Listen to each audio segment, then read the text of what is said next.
प्यारे बच्चों, एक बार मैं फिर से आदेश तिवारी आप सबका अपने स्कूल पर हार्दिक स्वागत करता हूं। इससे पिछली वाली क्लास में हमने जो बात की थी वो बात हो चुकी थी कि प्रकाश क्या है, प्रकाश स्रोत क्या है और प्रकाश स्रोत कितने प्रकार के होते हैं। वहां तक हमने बातचीत की थी।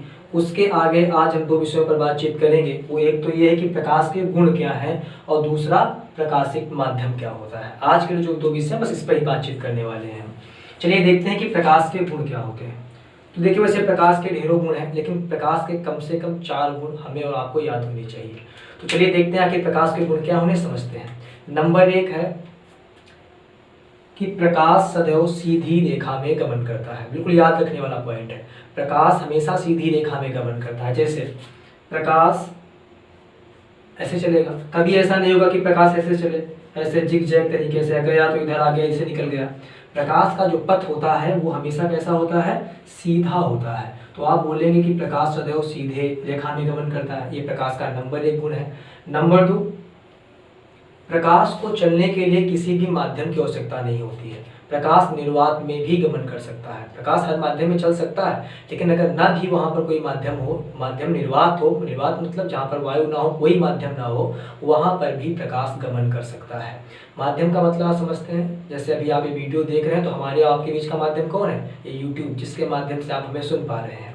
तो वैसे ही प्रकाश को चलने के लिए किसी भी माध्यम की आवश्यकता नहीं होती है। प्रकाश निर्वात में भी गमन कर सकता है, ये इसका दूसरा गुण है। और प्रकाश की निर्वात में जो चाल होती है वो होती है 3 × 10⁸ मीटर प्रति सेकेंड। ये याद रखिएगा, बहुत इंपॉर्टेंट है। मतलब 3 × 10⁸ मीटर प्रति सेकेंड। तो ये हो गया इसका दूसरा गुण। तीसरा गुण क्या है? तीसरा गुण ये कहता है कि प्रकाश विद्युत चुंबकीय तरंगों के रूप में भी चल सकता है। ये प्रकाश का क्या है, तीसरा गुण है। विद्युत चुंबकीय तरंगें क्या होती हैं, इस पर आगे हम डिस्कशन करेंगे जब हम विद्युत वाला चैप्टर पढ़ रहे होंगे। उसके बाद चौथा गुण क्या है, मैंने कल भी बताया था कि प्रकाश स्वयं में अदृश्य होता है। प्रकाश को स्वयं देखा नहीं जा सकता है, बल्कि इसकी उपस्थिति में दूसरी चीजें दिखाई देती हैं। प्रकाश क्या है, प्रकाश स्वयं अदृश्य होता है, बल्कि इसकी उपस्थिति में दूसरी चीजें हमें दिखाई देती हैं। ये भी प्रकाश का एक गुण है। और अगर आप चाहें तो एक प्रकाश का गुण ये है कि प्रकाश की जो तरंग दैर्घ्य है उसका परास कितना होता है, 4000। ये एक ऐसा चिन्ह लिखा मिलेगा आपको बुक्स में, इसे एंगस्ट्रॉम कहते हैं। क्या कहते हैं, मैं लिखे दे रहा हूँ, एंगस्ट्रॉम, एंगस्ट्रॉम। ठीक है, 4000 एंगस्ट्रॉम से लेकर 8000 एंगस्ट्रॉम तक होता है। ठीक है, तो ये प्रकाश के कुछ गुण थे। मैं एक बार फिर से नहीं रिपीट कर रहा हूँ, क्योंकि लिखना आपको नहीं से पहले से आपके पास अवेलेबल है, लेकिन याद करते रहिएगा। ये एग्जाम के पॉइंट ऑफ व्यू से बहुत इंपॉर्टेंट है। तो नंबर 1 मैंने क्या बोला कि प्रकाश सदैव सीधी रेखा में गमन करता है, कभी इधर उधर नहीं भटकेगा। प्रकाश का पथ हमेशा सीधा होता है। नंबर 2, हमने गुण बोला प्रकाश सदैव विद्युत चुंबकीय तरंगों के रूप में भी चल सकता है। नंबर 3, प्रकाश को चलने के लिए किसी माध्यम की आवश्यकता नहीं होती। प्रकाश निर्वात में भी गमन कर सकता है। कोई पूछे निर्वात में प्रकाश की चाल कितनी होती है, तो निर्वात में प्रकाश की चाल 3 × 10⁸ मीटर प्रति सेकेंड होती है। नंबर 4, प्रकाश की जो तरंग दैर्घ्य है उसका परास 4000 एंगस्ट्रॉम से 8000 एंगस्ट्रॉम तक होता है। फिर अगली चीज, प्रकाश स्वयं में अदृश्य होता है, लेकिन इसकी उपस्थिति में हमें दूसरी चीजें दिखाई देती हैं। तो ये थे प्रकाश के गुण, इन्हें आप याद रखिएगा। अगली चीज है प्रकाशिक माध्यम। प्रकाशिक माध्यम क्या होता है, पहले इस पर डिस्कशन करते हैं। प्रकाशिक माध्यम ऐसे माध्यम जिनमें से होकर प्रकाश गुजर सकता है, उस माध्यमों को क्या कहते हैं, प्रकाशिक माध्यम कहते हैं। ऐसे माध्यम जिनमें से प्रकाश गुजर सकता है प्रकाशिक माध्यम कहलाते हैं। ये कितने प्रकार के हैं, ये 3 प्रकार के हैं। नंबर 1, पारदर्शक माध्यम। नंबर 2, पारभाषक माध्यम। नंबर 3, अपारदर्शक। नंबर 3, अपारदर्शक। एक एक करके सीखते हैं ये क्या होते हैं। तो सबसे पहले देखिए पारदर्शक क्या होते हैं। ऐसे माध्यम जिनमें से हो करके प्रकाश का अधिकांश भाग इधर से उधर चला जाता है, एक तरफ से दूसरी तरफ चला जाता है, उन माध्यमों को पारदर्शक माध्यम कहते हैं। जैसे आपका हो गया वायु, साफ वायु जो वायु होती है एक पारदर्शक माध्यम है। नंबर 2, साफ कांच। अगर साफ कांच है तो उसे एक तरफ से आप देखें तो दूसरी तरफ आपको स्पष्ट दिखता है। मतलब प्रकाश का अधिकांश भाग, पूरा नहीं बल्कि आधे से अधिक भाग जिन माध्यमों से इधर से उधर ट्रांसफर हो जाता है उसे हम पारदर्शक माध्यम कहते हैं। तो इससे परिभाषा याद रखिएगा, इसके 2 एग्जाम्पल, साफ कांच और हवा। नंबर 2 क्या है, पारभाषक। पारभाषक माध्यम की परिभाषा क्या है?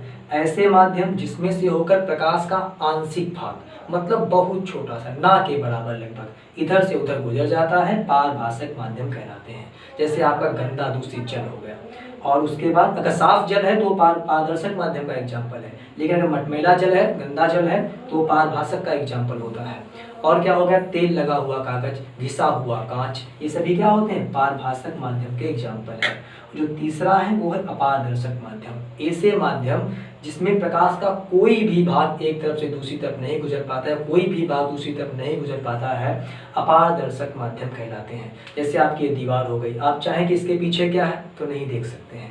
आपकी किताब हो गई, आप इसके एक तरफ से दूसरी तरफ नहीं देख सकते हैं, मतलब प्रकाश इसके आर पार नहीं जा सकता है। तो जिन माध्यमों के प्रकाश आर पार नहीं जा सकता है उन्हें अपारदर्शक माध्यम कहते हैं। तो एग्जाम्पल भी आपके हो गए। अब आप एक काम करिएगा, कल आपको करना क्या है, एक लिस्ट बढ़िया बनानी है, और लिस्ट में एक तरफ पारदर्शक, पारभाषक और अपारदर्शक तीनों कैटेगरी लिखनी है, और कम से कम 2-2, 3-3 एग्जाम्पल लिख के अपने पास रखना है, ग्रुप पे सेंड नहीं करना है। ये सारी जानकारियाँ जो मैं आपको समझा रहा हूँ, पहली बात आपके पास पहले से अवेलेबल है, लिखी हुई है, सिर्फ याद करते रहिएगा, समझते रहिएगा, और हम थोड़ा थोड़ा करके यहाँ पर आपको समझाते रहेंगे। बहरहाल इसके एग्जाम्पल आप अपने पास से लिखिएगा, और जब मैं कहूँ तब इसे ग्रुप पर सेंड करिएगा। फिलहाल एक आज परिभाषा पर और बातचीत करेंगे, वो है प्रकाश किरण। बस अंतिम परिभाषा आज के लिए होगी, इसके बाद फिर जो भी सीखेंगे अगली वाली वीडियो में हम जानकारी लेकर के आएंगे। लेकिन आज सीखते हैं कि प्रकाश किरण क्या होता है।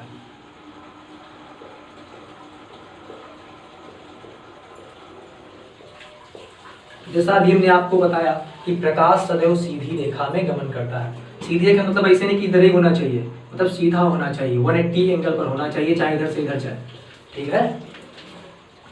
तो प्रकाश सदैव सीधी रेखा में गमन करता है, और इस गमन पथ को ही प्रकाश सदैव, आप बोलेंगे अगर आपसे कहे प्रकाश किरण क्या है तो बोलेंगे प्रकाश सदैव सीधी रेखा में गमन करता है, और प्रकाश के इस गमन पथ को ही क्या कहते हैं? प्रकाश किरण कहते हैं।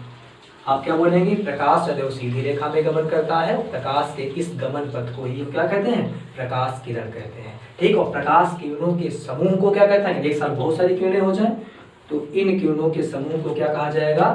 प्रकाश किरण पुंज। तो ये भी 3 प्रकार के हैं, जिसको हम आगे वाले वीडियो में डिस्कशन करेंगे। बहरहाल आज सिर्फ यहीं तक। घर पर रहिए, सेफ रहिए, सुरक्षित रहिए, पढ़ते रहिए। जय हिंद।